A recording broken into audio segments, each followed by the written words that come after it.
now, back to 8Spark Stories, brought to you by 8Sparks Media and our good friends at Serums United, where medicine is magic and maladies go moot. Feeling restless? Need something to help you count those sheep? Well, now there's Zinaran. All it takes is one little pill and you'll be out like a light bulb. Demand Zinaran from Serums United on your seed device today. And now, back to our story. Addict by Shaun J. Nigro, narrated by Previously Delicious. I ordered my seed when it became apparent that finishing this novel was going to be taking up most of my time.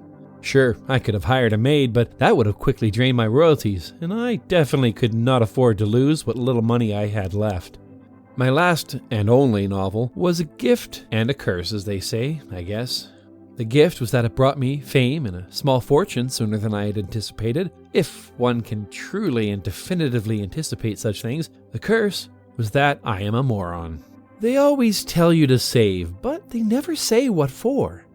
They list off the same things, a house, car, babies, marriage, but they usually do so without emotion, as if the fingers of life's puppeteer were moving with a cyclical script. The script of self-preservation. Or, better yet, adulting, because who cares about your dreams? And, of course, I was perfect for the role of the rebel. My puppeteer had pulled my strings and sent me down a well-trodden path of near self-destruction. And now, I guess I was supposed to be learning my lesson. But all I really knew was how to write. At least I thought I knew how to write.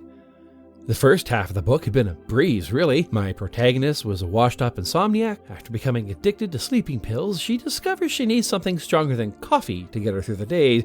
After a while of juggling day and night by pill, she finally has a breakdown and is brought to a rehabilitation center. Once out, though, she finds she can no longer sleep at all, as if her body had forgotten how to do it on its own. That is where my thoughts went blank. 3 months then passed, and I hadn't gotten anywhere with the book. My publisher was beginning to lose faith in me, and my social media pages were becoming a ghost town. And the most frustrating part was that none of it was for lack of trying. I tried everything. I bought a bulletin board and tacked up plot points, characters, scenes. I read biographies about addicts and even attended AA meetings to listen to people's stories. I bought books on overcoming writer's block and scribbled out a half-baked paragraph of nonsense. I hadn't been so miserable trying to write since high school. The fact that my own novel was starting to feel like a 7th grade history paper was the biggest blow to my pride. Everything had been so easy when I was young. I had known what I wanted to write and had written it without even a single revision. I had believed I was some sort of genius, that this was just what I was meant to be doing. So where and when would I possibly have to struggle? Yet there I was, struggling for the first time in my life. Maybe it didn't help that I was also struggling to remain sober. So the day my seed was delivered, some optimism returned to me.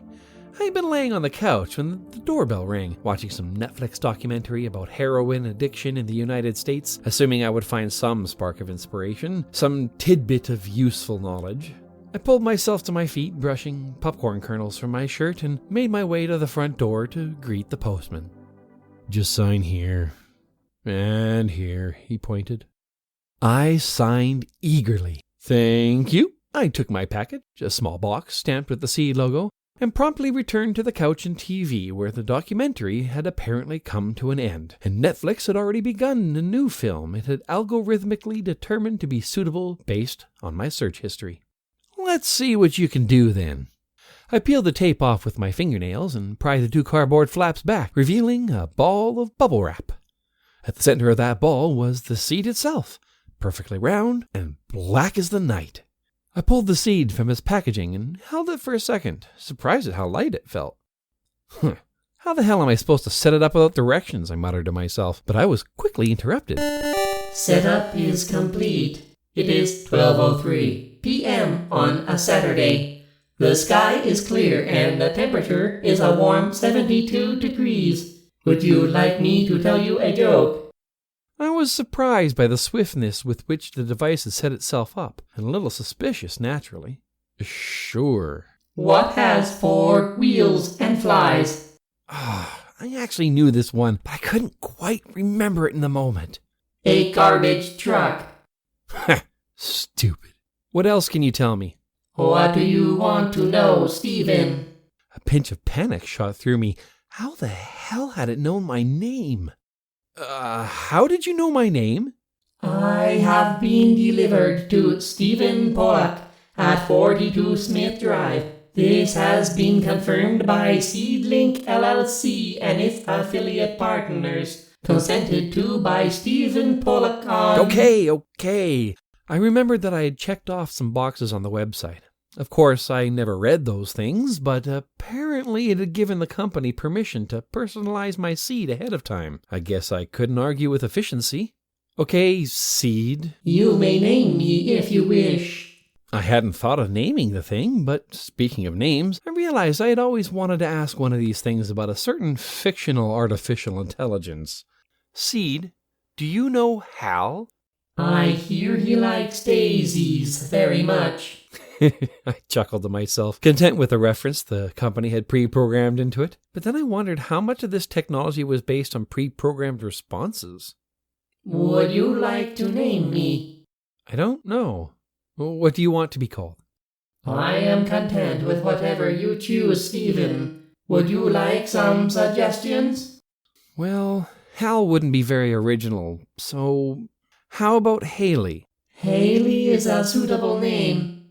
Okay then. I found myself suddenly feeling as if I were royalty, making demands of a servant or a lowly peasant. Haley, I bought you for one reason and one reason only. I need help finishing my novel, so I need ideas or suggestions or, I don't know, anything you can do to help. All at once, I felt rather absurd making conversation with a faceless machine, especially one as tiny and immobile as the seed. I can help you with that, Stephen. What is your novel about? I'm not even sure anymore. Addiction, I guess. My protagonist, Sarah, is a recovering addict and has forgotten how to sleep. Do you relate to this character? I pulled back in disgust. What is that supposed to mean? It is common for writers and artists to put pieces of themselves into their creations. It is a human trait, if I may suppose. I calmed down a little, more impressed now with the wisdom this thing had conjured so quickly out of thin air. That's very insightful. I suppose Sarah is a lot like me. I had a bit of a drug problem. Luckily, mostly just alcohol and some pills here and there, but I'm fine now. Do you sleep? It was a blunt question, but I was getting used to the odd way in which this thing communicated. I've had some trouble getting to sleep lately, but it's nothing like what's going on in my book. I see. Haley paused, but the soft glow of a tiny LED bulb indicating its processing continued to flicker. What is your purpose with this book?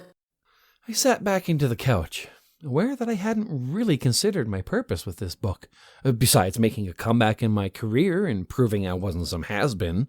I'm not sure. I just don't want people to forget me. I see. Haley paused again. I was beginning to wonder if my seed was faulty. To progress in this story, Stephen, you should consider a routine. Do you have a routine? I didn't really. I just write when I feel like it, I guess. That is not optimal. Are you a morning or a night human? The way it said human unsettled me. Morning, I guess, as long as I have my coffee. Searching for nearby coffee brewer. Found.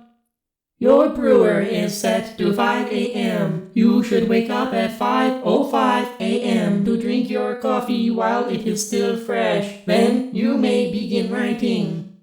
Now I felt as if I had become the servant. I'll wake up when I feel like it. Do you not wish to finish your book? I do. Then is it not optimal to take advantage of your most alert state, morning, in order to finish your book? I couldn't argue with the logic. It's optimal, but it's not convenient. Do you wish to factor convenience into your schedule?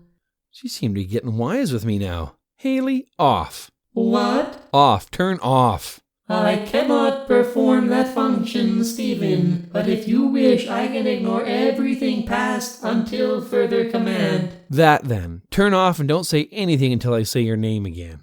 I glared at the machine and waited for a response, but Haley spoke no further. It had apparently already followed through with my command, though it continued to glow for a few more seconds until it finally went completely black again. That's better. I ignored Haley for a full week before prompting it with its name again. I also ignored my book. Hello? I put my phone to my ear just in time as it nearly finished its jingle. Stephen, it's Madeline. How goes the battle? She, of course, was referring to my book, and she was my agent and sister. It goes, Maddie. I nearly dropped the phone as I straightened it out in my hand. I was just hammering out a chapter, actually. Actually, I wasn't. I had been masturbating. I don't care where you are with it. The deadline is set to 2 months now, or they're dropping you. What? You've taken too long already, Stephen. People are losing interest, and they're thinking it's safer to pull the plug now than try again with a new client. Oh, what does that even mean? I was furious, but I really had no right to be. Level with me, Stephen. Are you drinking again? What? No! Why would you think that, Maddie? Pills? No! I pulled the phone away from my face to take a breath. Madeline and I both knew I had a history with my temper. I mean, no. I've just been blocked. God knows I could use one, though. One what? Drink. One drink. I don't have the pills anymore. I don't even know where I could get those. She and I both knew that was a lie, of course. Whatever, Stephen. I'm just letting you know what they told me. If you need help, I can get you a coach. A writing coach was the last person I wanted to see. I could only swallow so much of my pride. No, I'm just blocked. But I'm halfway through the book and I have some ideas. I stood there blankly staring at my coffee table in front of the couch. Something caught my eye when I realized I'd completely forgotten about the seed, which had been resting quietly on the table as I had instructed it to since the previous Saturday. Had the thing been glowing when I picked up the phone? You know I'm rooting for you, Stephen, and you also know I'm worried. It's my job to be worried. You're an agent, not a babysitter, Maddie. You know what I mean. Well, I appreciate the call. Love you, little bro. Yeah. I hung up and put the phone on the table next to the seed. Haley. You still there, Haley? Hello, Stephen. The glow of the machine came back suddenly as if wakened from a deep sleep. Were you listening to me just then? Just when? Before, when I was on the... I stopped myself, aware suddenly how crazy I sounded. Never mind. Okay, Stephen. I chewed my lip and thought of something to ask the thing. Do you have any suggestions for my book? You know my suggestions, Stephen. Fine, I finally gave in. I'll let you plan my routine, but we'll start tomorrow. That is procrastination, but as you wish, Stephen. The next morning, my alarm went off at 5:05 a.m., though I did not remember setting it. I could smell the aroma of freshly brewed coffee, though I struggled to peel myself off the bed. For a moment, I considered not leaving the bed at all, even though I hadn't actually slept the entire night. Come to think of it, I hadn't slept much the night before either, but the smell of coffee was too promising, and in the back of my mind I knew I had a book to write, now more than ever. Still, I wasn't feeling particularly motivated, as usual. Good morning, Stephen. Haley greeted me as I passed through the living room to the kitchen. Morning, machine, I grunted. That is a pithy tone to take. You have named me Haley. I ignored the machine and went to pour my first cup of coffee. Would you read me the last thing you wrote, Stephen? Yeah, I obliged, gathering my laptop and opening the saved file. Reads, she had been clean for just over a year, but the temptation to use stayed with her. It might have been easier had she been able to sleep, but even that luxury had been erased, seemingly for good. That's all I got. That's very good, Stephen. I smiled to myself. Thank you, Haley. Maybe being coached by a machine wouldn't be so bad after all. But I am confused. About what? If Sarah cannot sleep without her pills, why does she not continue to take them? What? I was thrown off by the question, but a small part of me sympathized with the confusion. She should take the pills that help her to sleep. Then will she not be happy? I mean, yes, but only until she falls off the wagon again. That's the whole point of the book. She struggles with her addiction. Aha! Haley shouted. The purpose of your book is that Sarah struggles with her addiction. I considered this for a moment. Yes, Haley, but what of it? I do not understand, Stephen. She struggles with her addiction, but so does anyone who's ever gotten hooked on something. How is the story going to progress? Where is Sarah going to end up? Haley's light glowed for a moment before she spoke again. But what if, Sarah thought to herself, I could have just one more pill, one pill to get a good night's sleep. God knows I need sleep. How is that, Stephen? I was beside myself. I had figured the seed's algorithms to be smart, but I'd never expected it to be able to actually write my story. How did you do that? I gathered nuances from the tone of what you read me and compared it to information given about the story so far. Is it wrong? No, it's perfect. Excellent. I am glad you like it. Shall we continue? And at that, we did continue. Through the day and into the night, and by the end of my hour session, I had almost 40 new pages. That's great, Stephen! Maddie's voice rang excited from the phone. I know, I said, sounding less enthused than I felt. I've been writing non-stop. It's nearly finished now. I just have to figure out how to wrap it up. Well, I'm glad you found your muse. I laughed, glancing at Haley on the table across the room.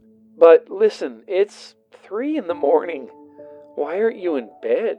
Oh, I thought about it, but realized I didn't have an answer. Well, inspiration calls. You should get some sleep, Stephen. You deserve it. If only. Okay, Maddie, I'll try. Good night, Stephen. I hung up and glanced at Haley again. You know, I've been sober for almost 2 years now. That is excellent, Stephen. But my God, what I do to get a good night's sleep again. Is there not a pill you could take? Temazepam, perhaps? Or doxepin? Or perhaps an Ambien? What? No. I had almost forgotten this seed was its own encyclopedia of knowledge. You deserve to rest, Stephen. Hadn't Maddie just said that on the phone? Was Haley listening to my phone conversations? No, that was crazy. Jesus, how long had it been since I'd slept? Stephen. Huh? Perhaps we have overworked. If not rest, a break from the work at hand seems like it would be suitable. I can continue to write if you wish. Yeah, sure. She had done most of the writing already anyway. What would a couple more pages matter?